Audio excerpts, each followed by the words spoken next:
গুরুতর অসুস্থ হয়ে হসপিটালে ভর্তি অভিনেত্রী জয়া আহসান। কি হয়েছে তার? বিস্তারিত জানতে ভিডিওটি শেষ পর্যন্ত দেখুন। বছরের শুরু থেকে অনেকটা সময় পার করছেন দুই বাংলার জনপ্রিয় অভিনেত্রী জয়া আহসান। সম্প্রতি তেহরান আন্তর্জাতিক চলচ্চিত্র উৎসবে দেখানো হয় তার ছবি ফেরেশতে। সেখানে গিয়েছিলেন তিনি।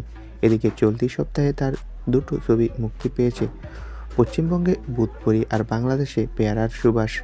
চিত্রনাট্য নির্বাচনের বিষয়ে তিনি বলেন, আমি কিন্তু দর্শকদের কথা চিন্তা করে কোনো চরিত্রে রাজি হই না। প্রথমত শিল্পী হিসেবে আমার যে দায়বদ্ধতা সেটি বিচার করে চিত্রনাট্যে রাজি হই। দ্বিতীয়ত শিল্পী হিসেবে যে চরিত্রটা আমাকে কতটা নাড়া দিচ্ছে ভাবাচ্ছে সেটিও আমি দেখে তারপর সম্মতি দেই। তবে গতকাল হঠাৎ করেই গুরুতর অসুস্থ হয়ে পড়েন এই অভিনেত্রীর প্রচণ্ড ঠান্ডা ও জ্বর লাগে। এরপর তড়িঘড়ি করে অভিনেত্রীকে হসপিটালে ভর্তি করে তার পরিবারের সদস্যরা। অভিনেত্রীকে নিয়ে চিন্তায় পড়ে গিয়েছিল তার পরিবারের সদস্যরা।